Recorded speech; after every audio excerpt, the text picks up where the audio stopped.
Hello, I'm Chuck Akins, your host for Deciphering Digital. In today's episode, we're going to be diving into mastering the Amazon Marketplace with Luke Tierney, the owner of Eco DTC.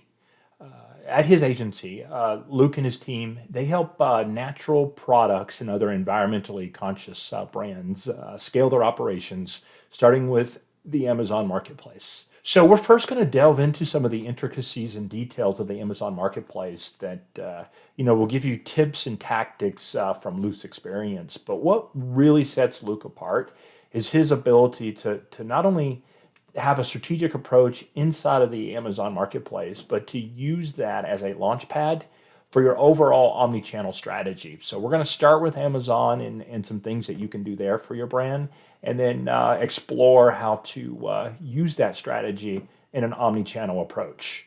So let's get started. Here's Luke. We're here today to talk all things Amazon, and I know when it comes to Amazon, you have it for breakfast. Basically, you're going to have a different perspective because you are in there all day long, every day with yourself and your agency. So, why don't we just kind of start there? Like, what's going on with Amazon in late 2023? What are you seeing? I mean, what would you want to even tell someone to warm us up a little bit about the state of Amazon right now and how we should be thinking about it as a marketer? There's so many places we could start. I mean, just in terms of more, news of the day, week, quarter. Amazon actually just got sued by the FTC, specifically for anti-competitive practices, for things that they do to sellers on their own platform, for essentially, things that they've done to make life harder for any other competitors trying to take up their market share in terms of other online marketplaces and the way they treat people that are on their platform. So that might sound like a weird place to open up, but it's going to put a lot of what we talk about in context, because a lot of the troubles that I see brands struggling with when it comes to Amazon are there's a lot of technicalities of the platform, and there's a lot of things that make it tough to sell on. And so my hope with, the government kind of getting involved, it's always kind of a mixed bag. We'll see what actually is done or not done. But I'm hoping that there's some kind of action taken to make Amazon make lives for sellers a little easier. Okay. That's sort of the big news that's come out recently. Like, there's a lot of other things happening too that are, I'll get into technical and advertising and, how competitive the marketplace has gotten, especially over the last, several years. But, in essence, a lot of brands that are on Amazon are wondering how they can actually get more out of the platform. And a lot of brands getting on Amazon are, understandably, maybe even a little apprehensive when it comes to like, well, what don't we know? I've heard so much about the opportunity. I've also heard, some stories of people who have had less than a great time on it. So, how do I maximize it for my brand? Because it's it's the juggernaut in the e-commerce landscape. If you're selling online, then you're, especially in anything CPG related, you're going to have to deal with Amazon. Right. So you said a couple interesting things in there. Could you dive in a little bit more? Like, what I heard you say is that Amazon is even more competitive today than in the past, maybe more so than it's ever been. What does that look and feel like for a brand right now? How competitive it's getting. Like, what's a brand up against right now? Whether you're an existing brand or maybe you came on in the last year. I mean, what does this look and feel like right now? I mean, what's the day-to-day fight like for these brands? Something that's become a required part of our onboarding for anybody that we're working with over the past several years has been going over fee structure and margin. So the number one complaint that we hear from brands, and this isn't just like new brands coming onto the platform, but we're talking about like multi-million-dollar brands that are trying to figure out exactly where this is going to fit in their overall digital strategy. There are brands that that we work with that half of the sales, from all their channels combined, like half of them are coming from Amazon. Okay. Right? It is the driver of their business, more even. We work with brands that Amazon is their only online channel, and they perform really well. And it supports, the revenue from that supports a lot of other initiatives in the business. We also talk with companies large and small who struggle to understand how anybody even makes money on Amazon. Right. There's, as one client puts it, his struggle has been to figure out how to actually make a profit on the platform and not make donations to, his words, the Jeff Bezos fund. Right. So, the place that this starts really is what margin you have to play with on the platform, right? If you're on the platform, then you can pull some pretty detailed payments information and actually see where all this money is going. You can see what your fees are to sell product on a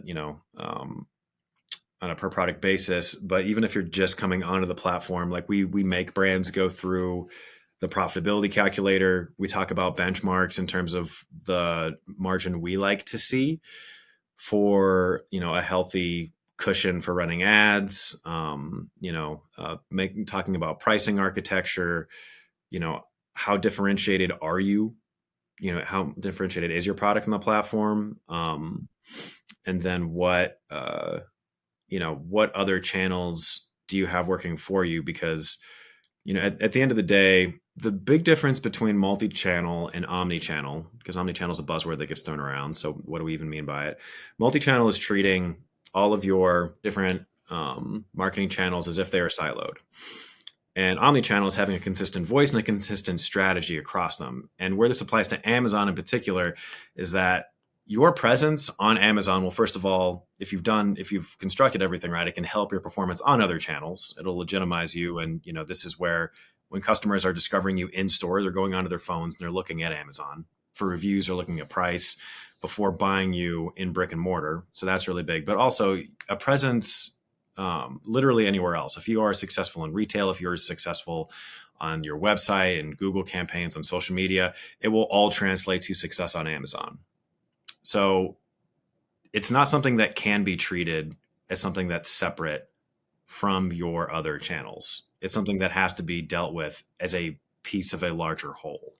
And that's not limited to Amazon, but maybe just because of the position that Amazon has in the marketplace as the number one research engine that customers use for products. It's just something that has to be dealt with cohesively at this point. Well, you said so many things in there I want to unpack. So let's rapid fire through a few of them. First off, you mentioned there was a margin that you're looking for, and I know anytime you're asked for a benchmark, it's like, well, it's different for everybody. But what kind of margin are you looking for when you think about Amazon? Because you mentioned you want to be able to have enough margin to feed the ads. What might be a range of margins that you would like to see? The first thing I need to mention is that margin is relative to what your price point is. If you're selling a $4 product that has a 50+% margin, it's not going to, that's 50% is a great margin. But if your price point is so low that, the cost of running ads is, we've seen situations in which, people are trying to sell $4 soaps in spaces where your average cost per click is like $3 to $5. Right. That math doesn't work. So with the really important caveat that your price point as it relates to margin, is going to be really critical here. If we see a well-priced product that is, it's got 40% plus margin after Amazon fees have been removed and after your COGS, after everything, 50+%, that's a really heavy green light for us. Okay. So I think I heard you say 40% green light. 40%, 50% especially. Yeah, is something that we like to see. Okay. And then on the other end of the spectrum, if we're talking with a brand and they have less than 20% margin to deal with after all is said and done, and Amazon, we see brands that'll give anywhere between 20-30% all the way up to like 70%, depending on how the fees shake out. If a brand only has 20% left over for profit after all the fees have been taken out, and we're before advertising, then like we're having a really frank conversation about expectations and like what, if you think about the way that math plays out, you're asking, in order just to break even, you need a 5x return. Right. On the first sale to break even with that. And hey, if this is depending on the strategy, if this is a lower price product and you're counting on repeat customer rate, or you're planning on, these customers buying a a larger pack size, that's one thing. If you're leaning into your LTV, if you simply have some money to burn and you're trying to defend market share, like there are use cases for this, right? but there's a really, really big difference between a brand that is doing that strategically and intentionally and a brand that just launches onto Amazon without really understanding their numbers. And then, 8 months down the line is like, wait a minute, why aren't we making, we have incredible advertising performance, but we're still losing money. So what happened? That's maybe brands large and small. That's maybe the biggest pitfall that I see people in the space falling into. Okay. So sounds like know your numbers and right. Don't get misled by good ad numbers or cost per click or cost per sale. I mean, you're really kind of encouraging. It sounds like a brand to think about this like a P&L. Looking at your margin. Now, if I think through this, and I'm thinking through a couple brands I know that I've talked to them about Amazon. I find that most brands go into it and they say, all right, let's put my best selling SKUs on there. Let's load up the system, right? The more products I have, the more sales I'll make. Mm-hmm. I've always had a hunch that because that's the intuitive thing to do, it's probably the wrong thing to do. But let's say I've done that. Let's say I've put 25 SKUs up. Let's tee you a softball here, but I think I know the answer. But let's talk about it for a second. If I have 25 SKUs. Do I think about margin overall? Do I go SKU by SKU on my margins? How do I think about which products I'm putting into the market, what their margins are?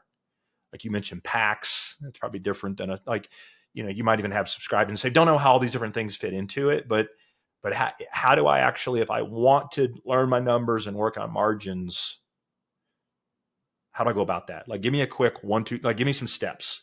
First of all, I mean, if you have 25 products that you're already selling on your website or already in retail, depending on how large a brand presence you have, like, anybody out there, Luke and Chuck can go out and buy your product and sell it on Amazon if you're not and try to turn a profit.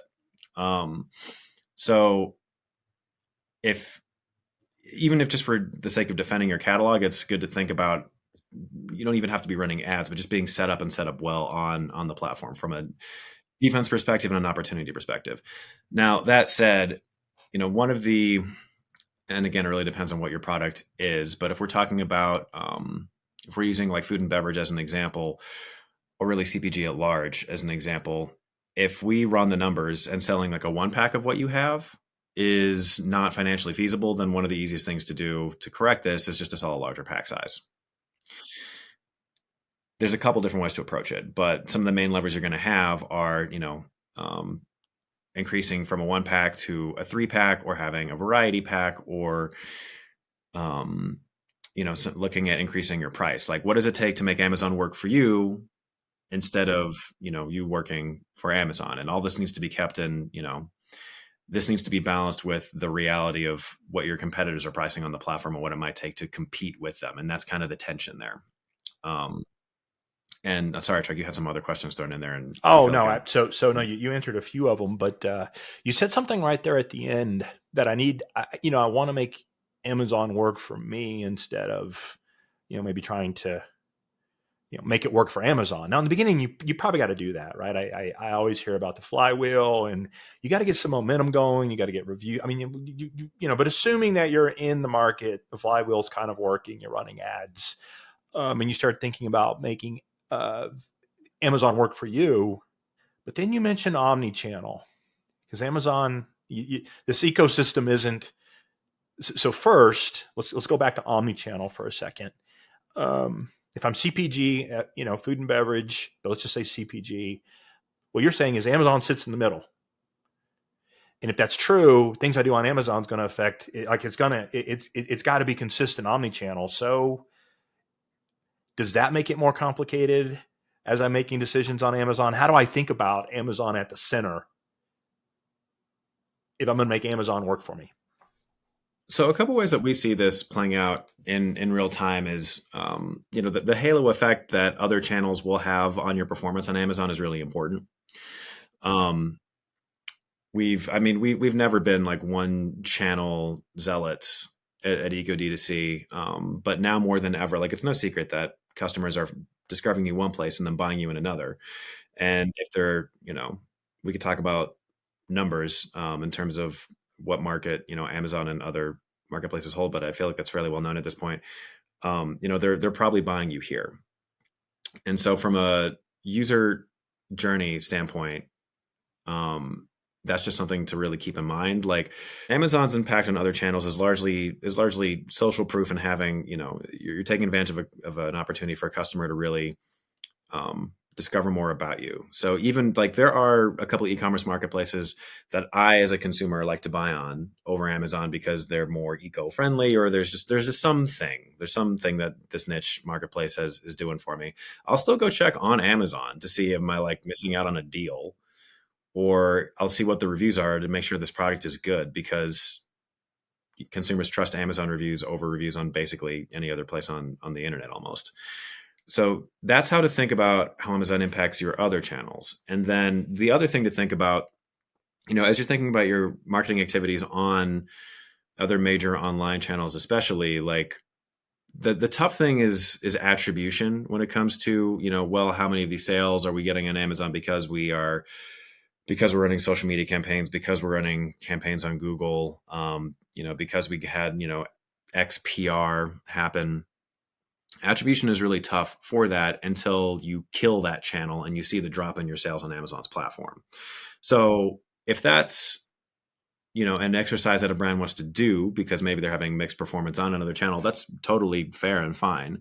The big advice that I would have is just to make sure you're measuring it, and not just on Amazon. This goes for your website too. Like, I don't know how many listeners are familiar with marketing efficiency ratio, MER, but it's just your total ad spend versus the total dollars you're earning online, added up across channels. If you kill or turn down an advertising channel and you see a pretty big dip across channels, especially on Amazon, and there's no other sort of culprits, in the mix that are so obvious, like that channel might have been pulling more weight for you than you imagined, and it was just an attribution challenge to really know that you were getting those sales from that other marketing activity. Does that make sense? No, it does. So let me repeat it back. So I'm on the channel, everything's going, and for some reason I might decide to stop Google ads, or maybe stop Facebook ads, Meta ads, whatever it might be. I stop some ads because I just don't like the numbers. And what you're saying is that traffic that was coming from, let's say, Google ads and landing on your website may have leaked over to Amazon and bought. Attribution is really hard. You don't know that a Google search or a Facebook post actually led to the Amazon purchase. There's no way to know that. But if you turn down or up those channels, you're saying you could see lift or decline in Amazon. Yes. Okay. Yes. And how would you measure it? Is it just observation? It's, well, knowing the dates that, first of all, of when certain changes were made on those other platforms, and then just it's just a a dive into the data. If your daily sales took a plunge, following a turn down of another channel, or if your branded search in particular in Amazon just starts to take, and these are things that you can look up with lots of different tools. But if you get a massive surge in branded search, and this is something we help brands measure on a month-to-month basis, like this is one of the easier things to get at, frankly.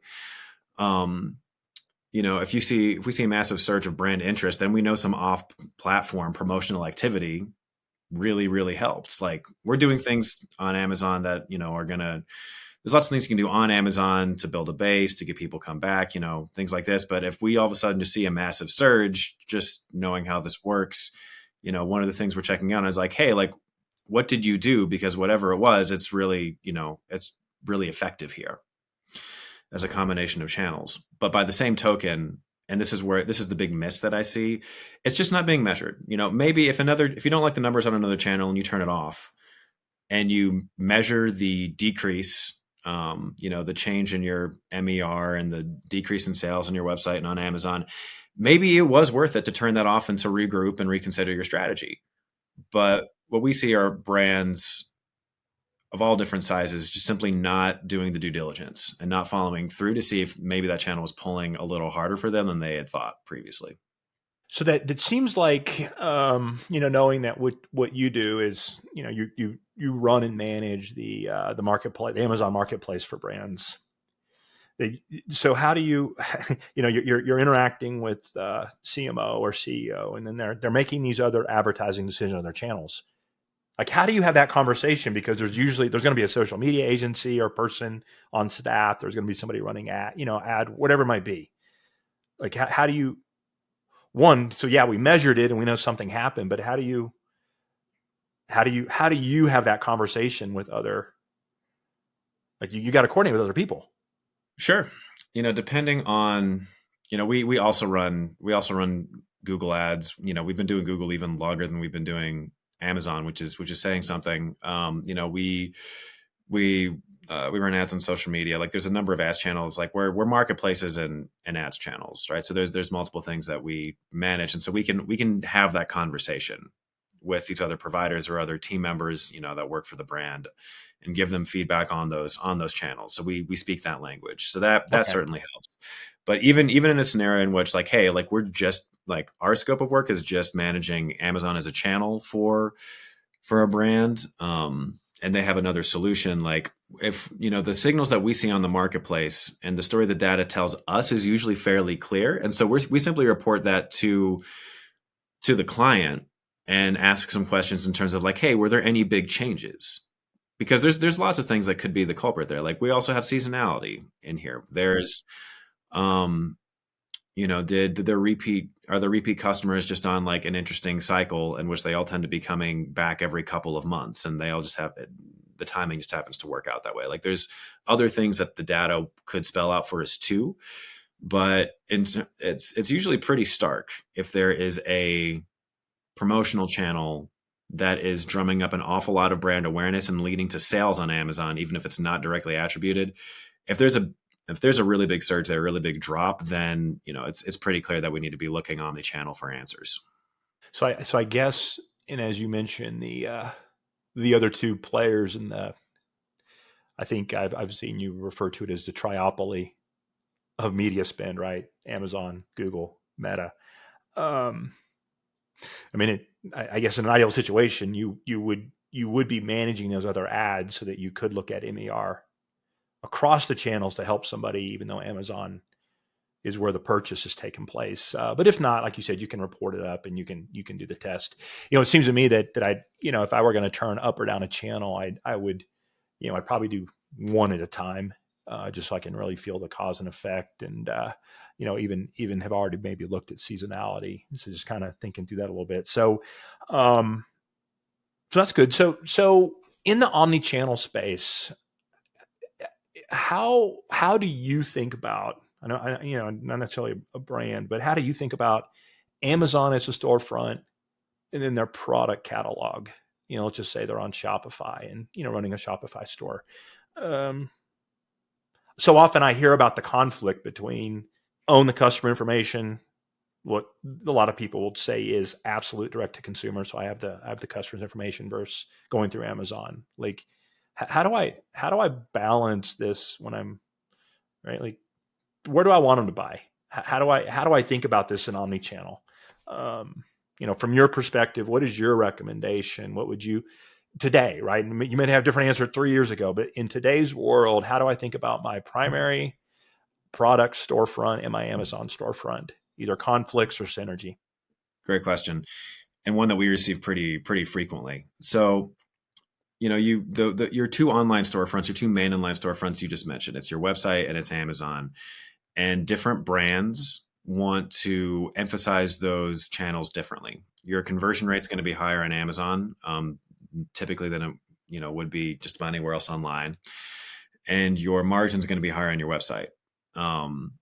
And there's a lot of important data that you get on your website that you don't on Amazon. So here's some of the sort of macro data points to consider as you sort of construct, how you want to have your offers be on Amazon versus on your website, and why you don't necessarily want those to be the exact same in terms of sizing and pricing. So I think almost um, mid 60s or maybe even up to over 70%. The exact number is escaping me, of American customers prefer buying on a marketplace like Amazon over a retailer site or a brand site. That means that if you want to drive traffic to your site, which a lot of brands want to do, and we help with these, those funnels as well, it just means that you really need to incentivize the customer to do so. If you're priced the exact same way for the exact same pack on Amazon, or especially cheaper than you are on your website, you're going to lose people. And one of the things that we encourage brands to do, if you look at what American customers want, they want free shipping, and they want fast shipping. They want loyalty programs. They want to be able to buy in a couple of clicks.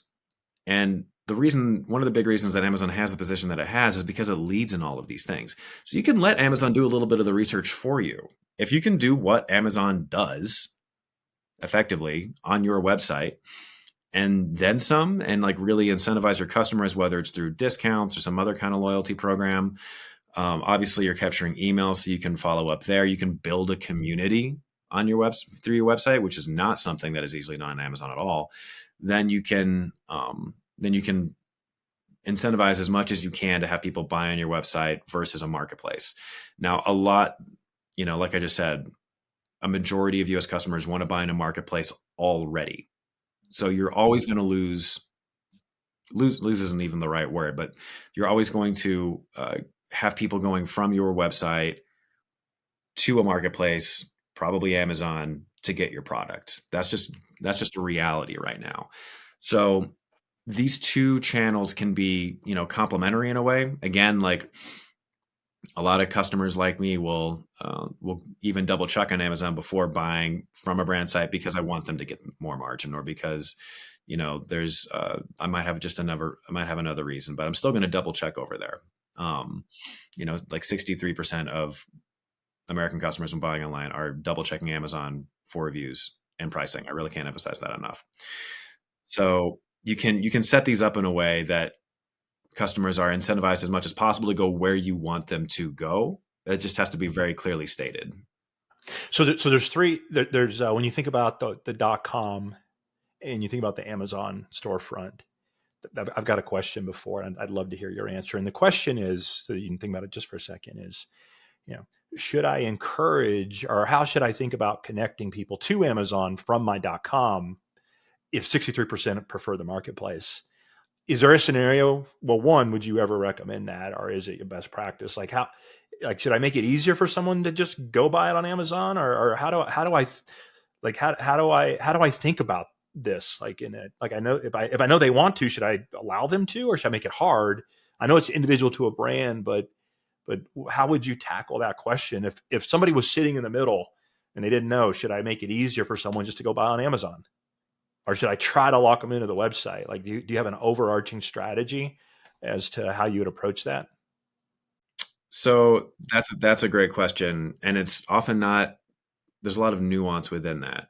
So when we manage brands that want to be only on Amazon, we actually really encourage them to have their website as well, and to, really think about having a funnel set up to their website, in addition to Amazon. Like, if we're getting more sales on Amazon through the halo effect of your other marketing activities, then great. We're going to try to measure that as best as we can. Like, there's some, nifty sort of solutions that we see people trying, like driving those ads to a landing page that then gives the customer an option to either buy on the website or to go to Amazon. And this is mostly for attribution, so you just know where people are going. And sure, you're going to lose some people in with that extra click. But ideally the trade-off is that you still get their email, and you get to retarget, and potentially even get, you can get the email then of people who are going to Amazon to buy, because they're giving it to you to reclaim a discount or some other kind of lead magnet. So we see people trying things like that, but at the end of the day, like, you need to know your customer, and Amazon's going to be between you and your customer in lots of important ways. So even if you have a smaller bucket of customers coming to your website, just the fact that you have that community to reach out to and test offers with, and make first offers to, and make them feel special, and just really know them thoroughly, that that is worth having. I struggle to think of a time when I have ever recommended a brand being like, hey, they want to go to Amazon, so just send them all to Amazon anyways. The e-commerce landscape is constantly shifting, and we don't want you to be dependent on one channel entirely. Got Like, it. you do want to have a mix. Okay. So there's value in having, even if it's smaller, the community, the customers on file, Oh, yes. completely lets people that are going to go to Amazon go. But it sounds like that best practice would be to the extent that you can keep them in your brand. Um, Yeah. yeah, That, really being able to retarget in meaningful ways is really powerful. So even if you have a smaller bucket, um, that alone would be worth it. But, the other piece of it is, there's a lot of Amazon tells us a lot of things. And, we as an agency specialize in getting a lot of data points that are really tough to get on the platform. There's things that Amazon doesn't tell us that are important about your customer. And in the name of good omni-channel strategy, we want to know those things. Like, if it comes to, Amazon has what I like to call, and I'd love to hear, jam with you on this at some point, but Amazon has what I like to call conversion SEO. It's the number one search engine for people to research and buy products. So, and we can see what keywords are resulting in the most sales for you and your competitors. So that's not useful just on Amazon. That's useful across channels and to incorporate into copy in different ways. And it'll overlap pretty strongly with your Google SEO in my experience. Chuck, maybe I'll leave that realm to you since you know more about it than me. But we have found value in using that as a data point to consider for other marketing materials. Similar to like, there's nothing like social media for testing images and video. If you have certain lifestyle images that have just blown it out of the water on your social media accounts, like, we want to consider that to, like, maybe reshop it for, a marketplace like Amazon. But if we can, we want to use it. How do we use these different learnings to help the whole? That's good on the channel for us. that's great. I love that social media tip that you just gave there about if a lifestyle photo or even a product photo our video has done really well on social, maybe you do bring that to Amazon, because people, they liked it, they engaged with it, and that's what you're trying to get. So, all right, so yes, Amazon SEO, and then you talked a little bit about Google SEO, but walk us through real quick what is Amazon SEO, and Mm-hmm. what are the levers over there that you can pull, to show up more, convert more, sell more. So Amazon SEO, broadly speaking, is anything that helps your product listing get a conversion. So we can talk about titles and bullets and A+ content and your image carousel. But I think maybe most interesting for a conversation with a Google SEO and just talking about the similarities, the differences, is talking about is really keyword research, right? And one of the is because Amazon is a conversion based platform, and because of a couple other things, like, we can any savvy Amazon marketer is going to be able to sort of sift through the data and effectively, I'll try to sum this up. If you take a group of very carefully chosen competitors and you take their products and you look up all the keywords that those competitor products rank for, which is easy to do, and then if you run, the right kind of exercise and put the right filters on it, you can see what they all rank for in common. And so what this spits out is not only like, if you're selling laundry detergent and you examine the top competitors for the term laundry detergent and it spits out that term, that's not a surprise. But if you're doing the exercise right, you'll also get a lot of long tail keywords, Mm-hmm. that might have less traffic, but are getting conversions. They're getting sales. I like They're getting that. your competitor sales. So you get short tail and long tail. And that's what we really like to emphasize in copy above, like, a lot of things. Like, we need your differentiators there. There's a lot of things that goes into good e-commerce copy, don't get me wrong. But that's really core to good Amazon SEO research. People tend to buy what they search for, and they want to see that reflected in your copy. And so prioritizing that based on what's getting search volume, what's not, what very specifically describes your product, that's all really, really helpful data. And that's before launch, right? Once you've already launched, then you can start digging into what advertising terms are really working for you. There's now a search, it's called the Search Query Performance Report on Amazon. You can see the percentage of the market that you have for certain keywords on Amazon. And so if you are cleaning up in the mushroom coffee space and your product has a lot of different unique selling propositions, but that's what's really working for you here, then we would encourage you to, consider that data point, maybe emphasize that more in your marketing and other channels too. That's a great point. And as as you talk about Amazon SEO, and then the keywords having the conversion data, as a Google SEO, I often find there's too much reliance on search volume. Well, that keyword doesn't have any volume.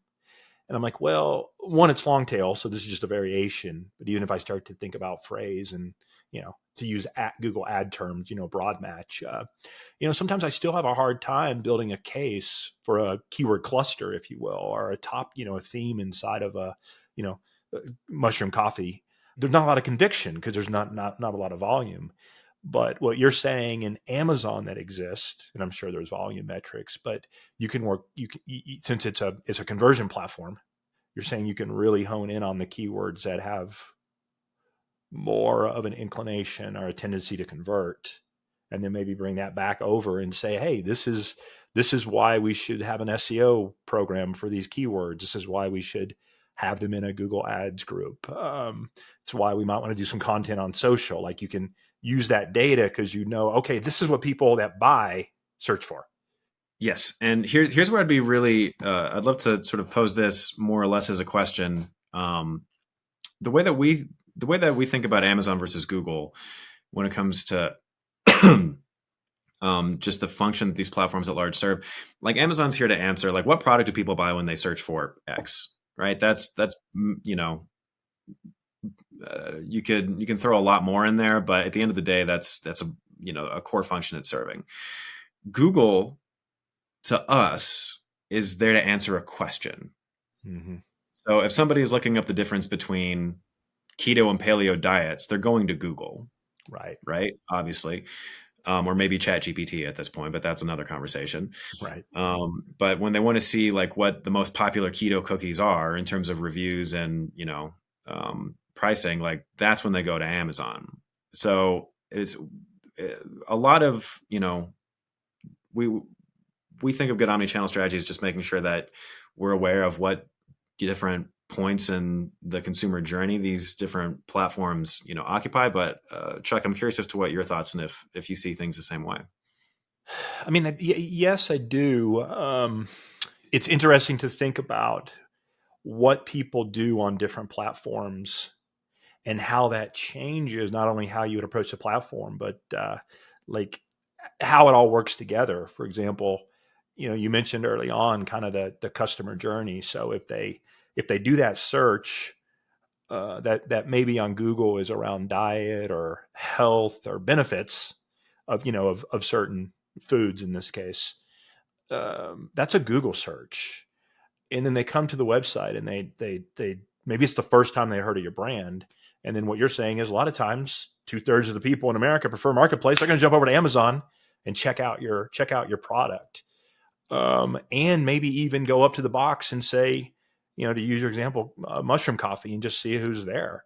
So if you came up with a blog post, let's say, about the benefits of mushroom coffee, less caffeine, whatever it might be, landed and they landed on your website and they leaked over to Amazon. I'd call it a leak because I agree with you. I kind of like having them on the .com. And then they do the mushroom coffee search, and you show up there again. It's like, wow, now they did a question and answer and found you, and then they did a search of product category and found you. I mean, I'm ready to try it, and I'll probably stay on Amazon, but I found you over either on a Google search or maybe you posted, the blog post on Facebook. So I think you have to combine both of them together, Yeah. right? And map them, in a, when I think about SEO versus ads on Google, there's a strategy, and I won't get into that at the moment, but the two can work together uh, to supplement each other and how you think about filling gaps. But now we're even saying, okay, in the journey, you can really think about how does someone learn about your brand awareness, and whether they stay on your site or jump over to Amazon. How do you then have proof that you're a category leader? Which one would be searched? Now, more importantly, though, might be the reviews. Mm-hmm. So I want to transition this now in the journey. They found us on Meta, our Google, and they bounced over to Amazon, did a category search, found you again, and they're ready to buy. They're going to pop into the reviews. I don't know what percentage of the time you could go to that, but the question I really have though is how might I leverage product reviews in my strategy? Right, like we know they're important. So yes, you want good reviews and a couple bad, just so it looks legit. But or I think you should. I don't like somebody with a 5.0, or a 4.0. I want to see the negatives. But how might I use reviews? Right, let's say I'm getting reviews. How might those feed back into the strategy? I mean, well, you're welcome. You're always welcome to take, screenshots of really positive reviews and put them elsewhere. But like the big battle on Amazon is simply getting them. Amazon has shut down a lot of the, back channels that we had for getting incentivized reviews, for instance. And it's been a long time at this point that it's been very against TOS, and it's been like a cat and mouse game with sellers and marketers, trying to stay a step ahead of Amazon and being like, well, what's technically not against TOS that we can get just a whole group of people to leave reviews, and how do we compensate them without Amazon seeing? Or Amazon allows you can request a review. You just can't say, leave us a positive review, or like you'll get reimbursed in the back end for this review. And the number of reviews that customers like to see is only like growing, in terms of the average. So how do you get them out the gate? So we could do another, 15 minutes on review strategy, but in terms of like omni-channel as a whole, Chuck, I think you hit the nail on the head of, having like multiple touch points, right? Like they want to, as long as you've executed a review strategy on Amazon well, or you've just built up over time a good bank of them. And, if they see you, they discover you on one of these other platforms and it's all just kind of like confirmed, then yes, they're more likely to buy, especially if you have a more technical product or there's more customer education that's needed for them to even know what you are. Like if I'm buying headphones, especially like a higher priced item, I might go to Google and look up some listicles. I might see what like CNET has had or whatever has had to say about, here are our top 10 for 2023. And then, there's going to be more long form there than is even allowed on an Amazon listing. And then if I go to Amazon and the unique selling props are hitting me as a customer, what I'm looking for, and there's really positive reviews that I check out the positive and negative of, like the higher the price, the more technical and the more customer education, the more likely your customers are doing these things. Right. And so if you give them the opportunity to actually read all of these, good things about you, then you're going to be way more likely to convert. And if you've only got like one piece of that, then that will reflect in your sales. Yeah, real quick, to agree with all of that, Luke, and yeah, getting reviews, and that's the number one piece. But I did see an interesting tactic, and then we'll start to wrap up, where someone downloaded all the reviews, threw them to ChatGPT, and started getting positive, negative sentiment. Like in food, taste is a big deal. In a high quality product, maybe it's performance. Mm-hmm. You can start to pick up some subtleties. Particularly if you have hundreds and hundreds, it's harder if you only have a few. But I thought it was interesting to use the review language in mass to pick up on some things that maybe people don't. Maybe the packaging's too hard to open. Who knows? The things that people often complain about in reviews is mind-boggling sometimes. Like, it's like whenever I get that notice in the box, like if you're missing a screw, please call us, not Amazon, for when you got to put together furniture. And that's the reason why, just a little simple miss can sometimes lead to a really bad review. And you just gotta watch these things. If you consistently are missing a screw, well, you gotta back up into the processes and figure out why that's happening. Yeah. So first of all, that's great. And the two things that I would add are, one, yes, if you are consistently getting certain complaints, then you want to change your marketing copy to make sure that you're reaching the right people, or that they're at least, like, if there's an issue, that they're like, oh, that they're aware of it. That's going to be your biggest opportunity to mitigate negative reviews. But Chuck, what you mentioned in terms of like crunching reviews to find, especially competitor reviews, to find either gaps in the market, or really just hone down like what customers in your niche are looking for, or what are their praises and what are their complaints among your competitors. This is something that we do all the time. And Amazon is actually an underutilized, in our opinion, customer insights resource. So there are tools where you can go and download your competitors' reviews en masse. Especially if you have competitors that have thousands and thousands of them. It doesn't have to be that high, but you can. We have a marketplace analysis offer that we'll execute on fairly regularly, and as a service. And this is one of the things that we pull. How are you positioned against your competitors? Does it line up with what people are asking for and what people are saying? And Amazon is because they are as tightly controlled as they are, they can be a really great resource for drilling down into that. All right. So in wrap up, I've got one question for you, Luke, because this is all great. It's great information. But if I were a brand going into next year, or I just want to do a better job on Amazon, what would be first, second, third? Like what? I know you got to talk generically. You don't know the brand specific pain points, but what would I do? One, two, three. What are the most important things that I should do as a brand manager or as someone that runs the Amazon marketplace, for a particular product? The first thing that, and this is returning to one of the points we talked about at the top here, know your numbers, because your numbers will define your opportunity. It's not a good approach to say, well, my friend is doing $100,000 a month on Amazon, so I should be doing $100,000 a month. What it takes to push to $100,000 a month, if you can even get there in your particular niche with your market, your product market fit, that's, if you can get there, is one question. And then another big question is like, well, do you even have the margin to allow you to spend as much early on to really build to get there? Your numbers define your opportunity. Okay. And you want to work with a marketer that can help you like identify like an efficiency metric that will work for you.